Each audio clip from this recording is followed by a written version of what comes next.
My name is Julian, and if you are watching this, you are likely exactly where I was 3 months ago. Scrolling, skeptical, and absolutely certain that the physical world is all there is. You might be a man of science, a woman of logic, or someone who has been hurt by the church and decided that the safest bet is to believe in nothing. I understand you. I was you. In fact, I was the most extreme version of you. Until 12 weeks ago, I was a man who thought he had successfully engineered God out of his life. I didn't just disbelieve. I actively despised the concept of faith. To me, religion was the source of all human conflict, a cognitive error, a bug in the human code that we, as a species, should have patched out of our operating system centuries ago.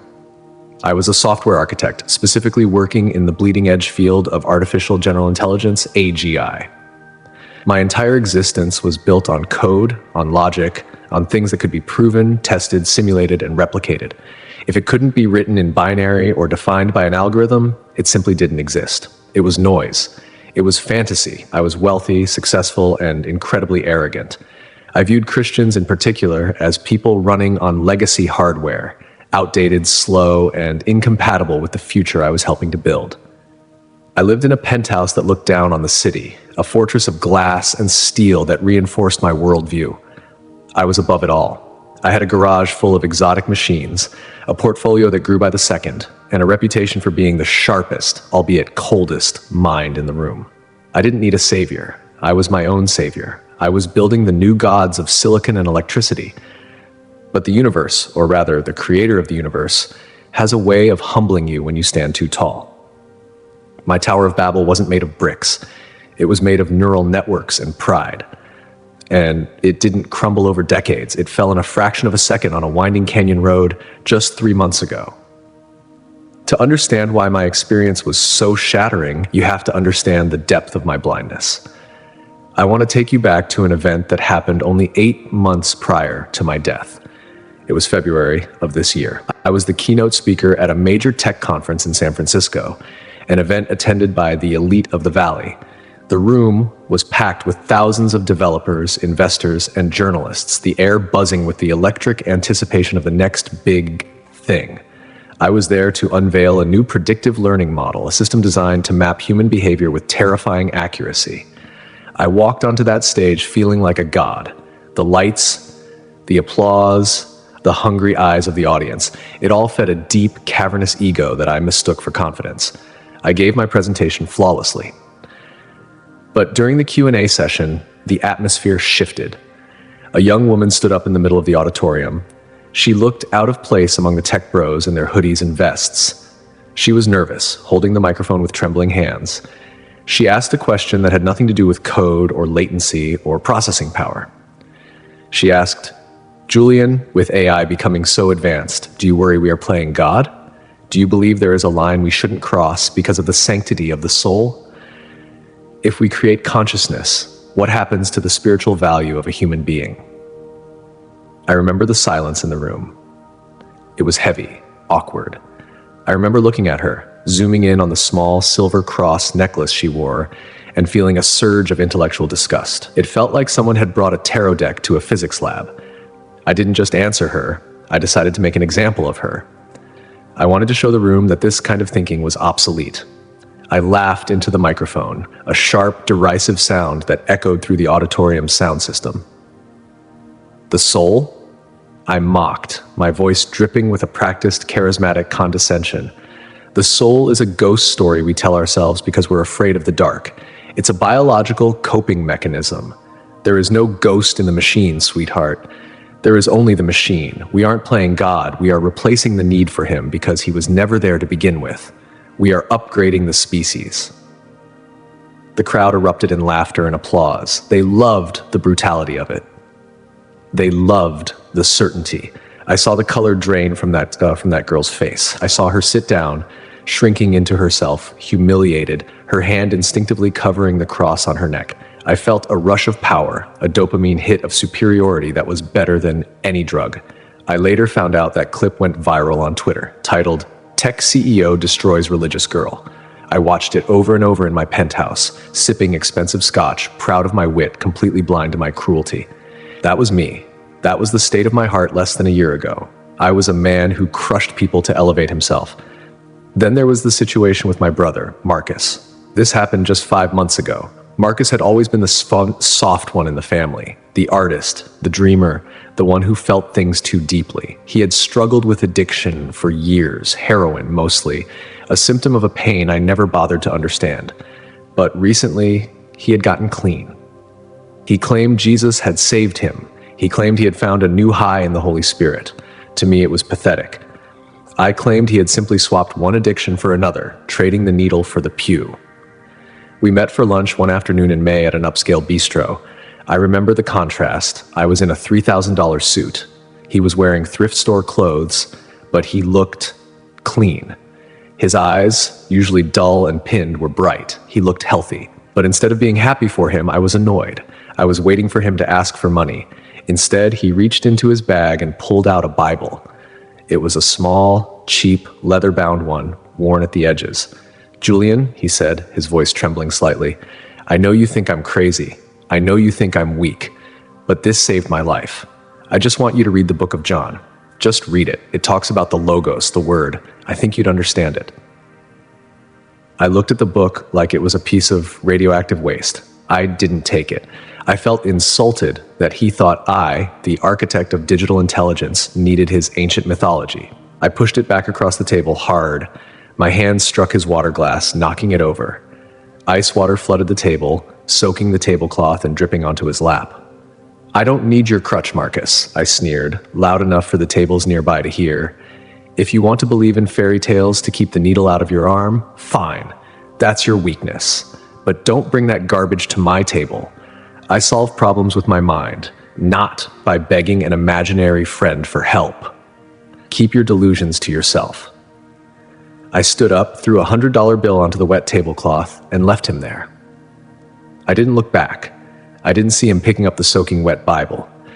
I didn't know that was the last time I would ever speak to him while I was alive.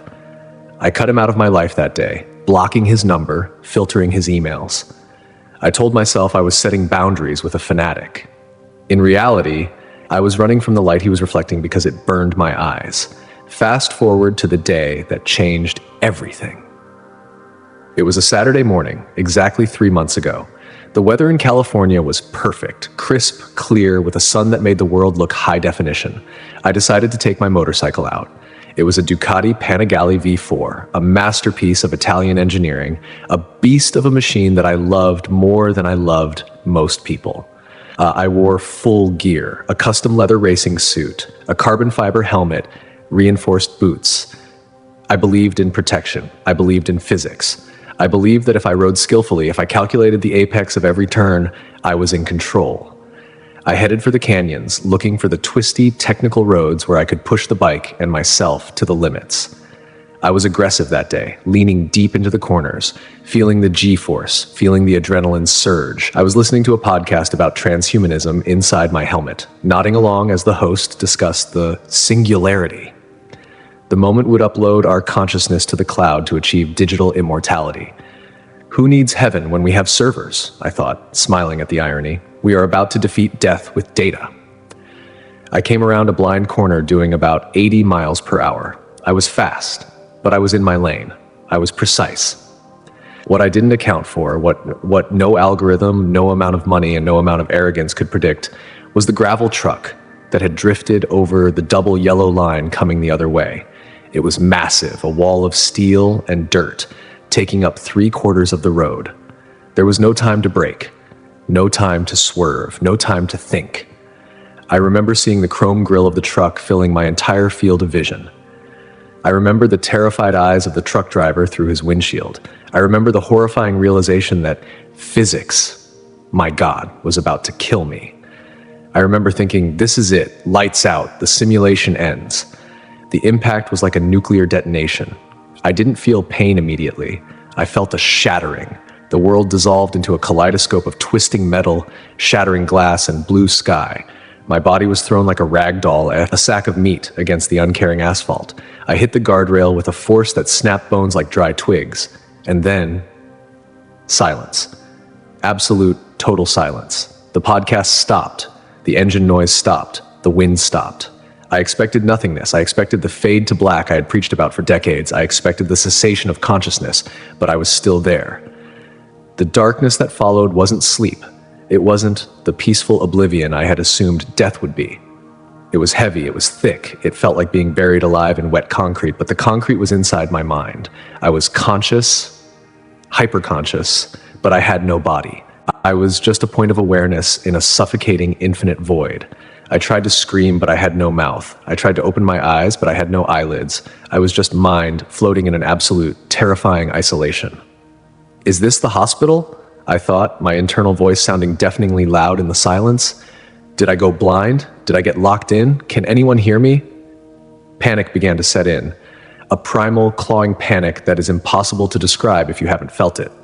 I realized I wasn't breathing, yet I wasn't suffocating. I simply didn't need air. The realization hit me with the weight of a tombstone. I'm dead. I died on that road, and I still exist. The implications of that single realization shattered my entire worldview in an instant. If I still existed, then materialism was wrong. If materialism was wrong, then the foundation of my life was a lie. If the ghost in the machine was real, then where was the machine, and where was I? Time seemed to lose its meaning. I could have been there for seconds or centuries. It was just me and my own thoughts, which were rapidly turning into a frenzy of fear and regret. I was alone with the one person I had spent my life trying to distract myself from, me. Suddenly, the darkness was ripped open. It wasn't a light at the end of a tunnel. It was a tear in the fabric of reality itself. A light poured in that was brighter than 1,000 suns, yet it didn't hurt my eyes.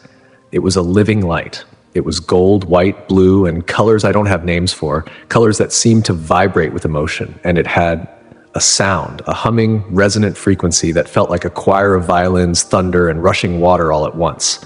It wasn't just noise, it was information. It was structure. I was pulled into it. The sensation was like being hooked to a powerful magnet. I accelerated out of the void, traveling at a speed that felt impossible, faster than light, faster than thought. The darkness fell away, and I found myself standing on what looked like a floor of translucent glass, suspended in the cosmos. But it wasn't empty space. Stars, trillions of them, swirled around me. But they weren't static points of light. They were singing. I could hear the music of the spheres, a complex mathematical symphony that was holding the universe together. As a man who loved logic and patterns, I was mesmerized. I saw fractals of light weaving the fabric of space. I saw equations manifesting as colors. This is the code, I realized, awestruck. This is the source code. Then the atmosphere changed. The intellectual awe I felt turned into a trembling, shaking reverence. I wasn't alone. He didn't walk up to me. He materialized from the light itself, as if he was the density of the light taking form. He was human-shaped, but larger than life, radiating a power that made the energy of a supernova look like a sparkler. He wore a robe that looked like it was woven from diamonds and fire. His face, oh, his face. It was the face of a Middle Eastern man, rugged and real, not the sanitized version in the paintings. But his eyes were what broke me. They were deep pools of galaxies, filled with a knowledge that spanned eternity and a love that was terrifying in its intensity. I knew him. I didn't need an introduction. My soul, the thing I had mocked 8 months ago, recognized its architect instantly. It was Jesus. But this wasn't the gentle shepherd holding a lamb. This was the Lion of Judah. This was the King of Kings. His presence was heavy with authority. It pressed down on me like gravity. I fell to my face, or whatever form I had. I couldn't stand. The weight of my arrogance, my pride, my mockery, it all came crashing down on me. I felt like a speck of dirt in the presence of the sun. I expected to be incinerated. I deserved to be incinerated. Julian, he spoke. His voice didn't travel through airwaves. It resonated directly in the center of my being. It sounded like the ocean, like the wind, like a father speaking to a wayward son, but with the force of an earthquake. You spent a lifetime looking for the code, he said. Why did you reject the programmer? I tried to speak, but my thoughts were stammering, broken. I didn't see you. I looked for proof. I only believed in what I could measure. I thought I was smart.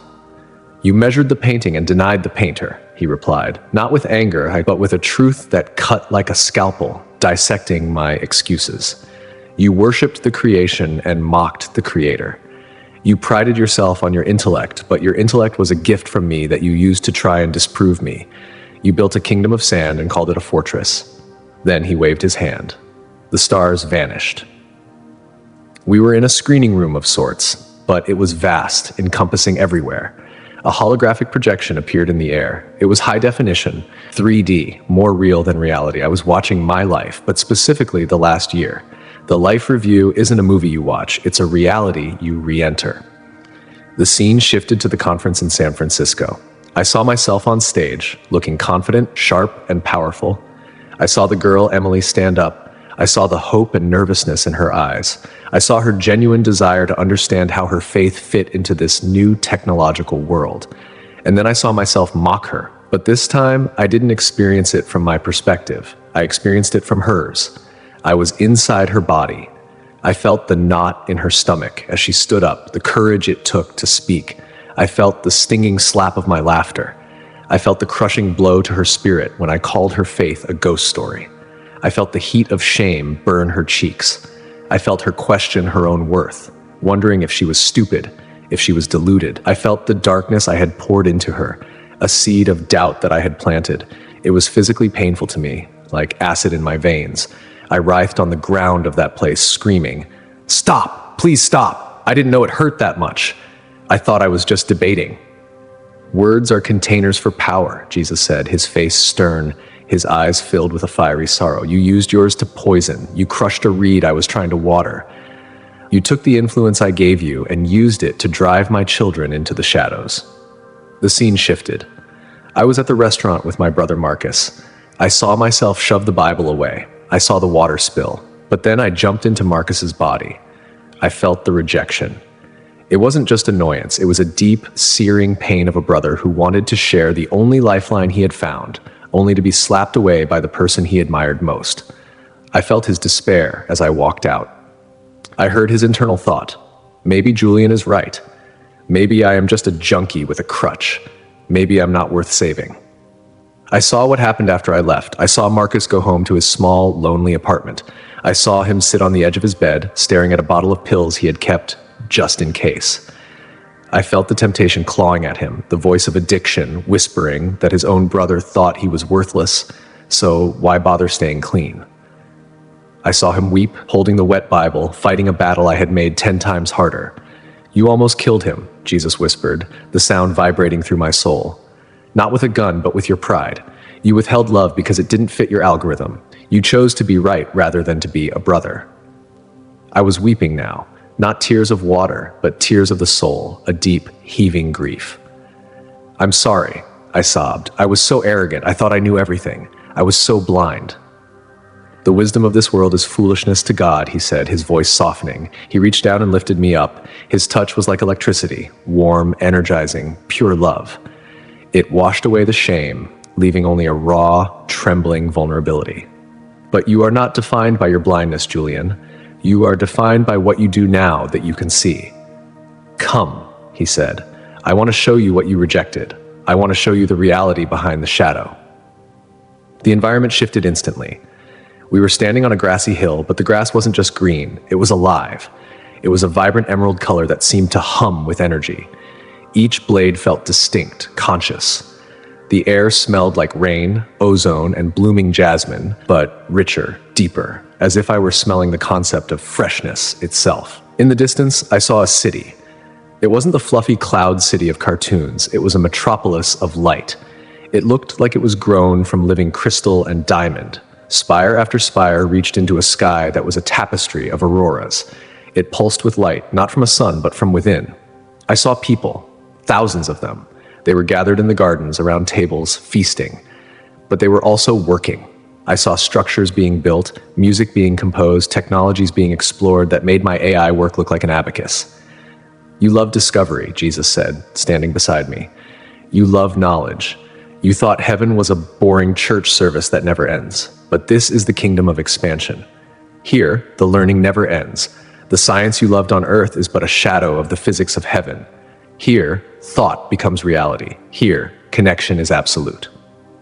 I watched two people interacting near a river that flowed with water that looked like liquid silver.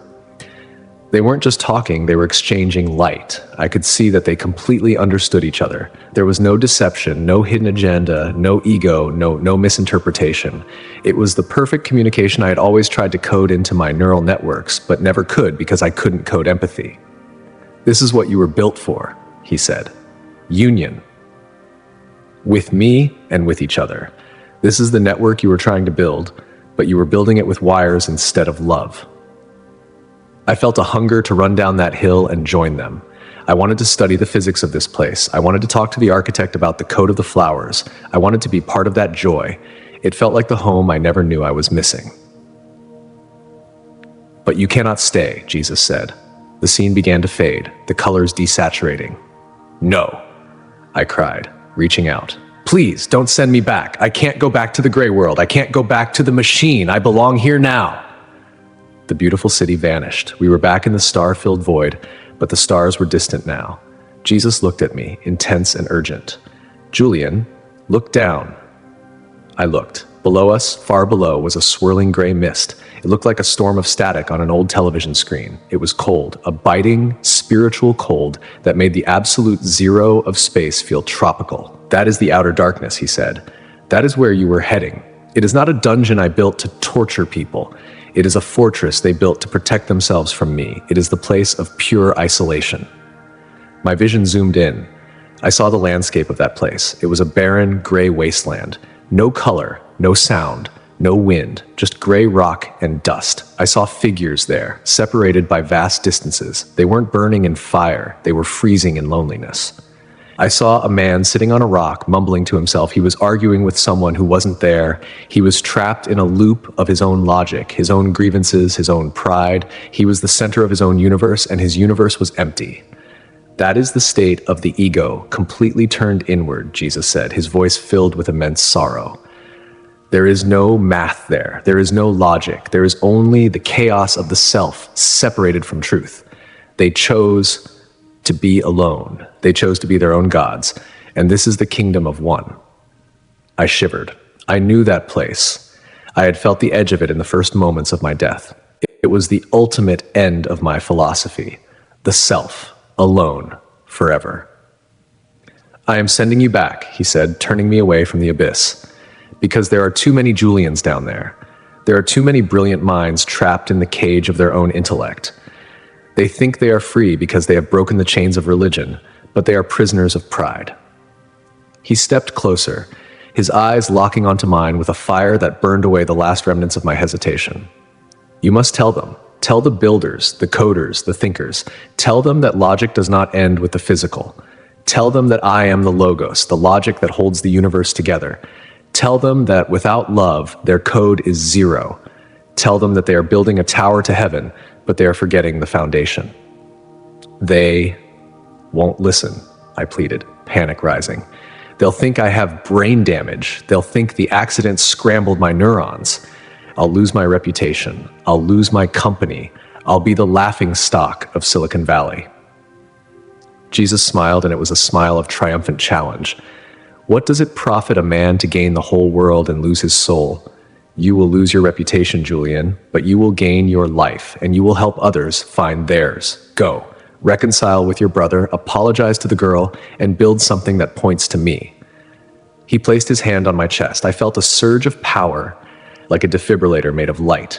It was an injection of life, of purpose, of command. "Go." The sensation of falling was violent. It felt like being sucked through a straw, compressed, heavy. The light vanished. The music stopped. I felt gravity slam into me like a freight train. Pain. Absolute, blinding, searing pain. I gasped, choking on a plastic tube. I opened my eyes. Bright, harsh fluorescent lights burned my retinas. The beep, beep, beep of monitors assaulted my ears. The smell of antiseptic and stale blood filled my nose. "He's back! We got him back!" a voice shouted. "Doctor, get in here!" I was in the ICU. My body was a wreck. I had shattered my pelvis, broken both legs, collapsed a lung, and sustained severe internal bleeding. My brain had swelled. I had been flatlined for 7 minutes. 7 minutes. The doctors told me later it was a miracle I wasn't a vegetable. But in those 7 minutes, I had lived a lifetime. I had seen the beginning and the end. The recovery was agonizing. I spent 6 weeks in the hospital. I had 4 surgeries, I have metal rods in my legs and screws in my hip. I had to learn to walk again. The physical pain was constant, a grinding reminder of my mortality. But the physical pain was nothing compared to the spiritual transformation happening inside me. The old Julian, the arrogant, cold, atheist CEO, died on that canyon road. The man who woke up in that bed was different. I was broken, but for the first time, I was whole. 2 weeks into my hospital stay, I asked for my phone. My assistant, who was sitting by my bed looking terrified, handed it to me. She probably thought I wanted to check my stock prices or fire someone. I didn't check my emails. I didn't check the news. I dialed Marcus. He answered on the second ring, sounding wary. Julian? Marcus, I rasped, my voice weak from the ventilator, tears already pooling in my eyes. Marcus, you were right. There was silence on the other end, a long, heavy silence. Then, a choked sob. What? The book, I said, weeping openly now, not caring who saw. The book you gave me. I need it. I need you to bring it to me. I saw him, Marcus. I saw him. I'm so sorry. I'm so sorry. Marcus came that night. He drove 4 hours to get to the hospital. When he walked into the room, he didn't look at me with, I told you so in his eyes. He looked at me with love. We cried together for hours. He told me he had been praying for me every single day since I threw him out of the restaurant. He told me he had prayed, Lord, do whatever it takes to break his pride, even if you have to break him. He did, I whispered, looking at my cast-covered legs. He broke my body to save my soul. As soon as I was discharged, while I was still in a wheelchair, I tracked down the girl from the conference. Her name is Emily. I didn't just send an email. I invited her to my office. When she walked in, she looked terrified, clutching her bag, probably expecting another lawsuit or more mockery. I spun my wheelchair around to face her. I saw the cross around her neck, the same one I had laughed at. Emily, I said, I asked you here to ask for your forgiveness. She was stunned. I told her everything. I told her about the accident, the vision, and how I had felt her pain. I told her that her question was the most important question anyone had ever asked me. You were right, I told her. We are playing with fire if we don't know the source of the flame. She forgave me. We prayed together in the middle of my glass-walled office, overlooking the city I used to think I owned. I'm changing everything now. I'm pivoting my company. We aren't just building AI for profit anymore. We are exploring how technology can serve the human spirit, not replace it. I've started a foundation to support ethical tech development that honors the ghost in the machine. I've lost some investors. I've lost some friends. People in the valley think I've lost my mind. But more importantly, I'm making this video for you. I know my colleagues in Silicon Valley are watching this. I know the developers in the Discords are sharing this link. I know you guys are laughing in your group chats right now. You're saying, poor Julian, the brain damage must be severe. He's turned into a religious nut. He found Jesus in the trauma ward. I don't care. I really don't. Because I know what's waiting for you. I know the static that awaits the arrogant mind. I know the coldness of the outer darkness. And I know the symphony that awaits the humble heart. You can analyze the data all you want. You can map the neurons. You can build the most advanced neural networks in history. You can simulate reality down to the atom. But you will never code a soul. You will never algorithmically generate love. You will never compile grace. Those things come from the source. I met the source, and he is waiting for you. If you are a skeptic, a man of science, a believer in logic, I am speaking to you. Use your logic. Look at the complexity of the DNA code. It's a language. Who wrote it? Look at the fine-tuning of the universe constants. Look at the moral law written on your heart that tells you cruelty is wrong. It isn't an evolutionary accident. It's a signature. We are living in a simulation in a way. But it's not a computer program. It's a creation. And the creator is calling you to wake up. Don't wait for a gravel truck to force you to look up. Don't wait until you are floating in the void to realize you were wrong. Don't wait until the screen goes black to realize you forgot to save your soul. The code is broken. He is the patch. Download it. My name is Julian. I was an atheist. Now I am a witness. Thank you for listening.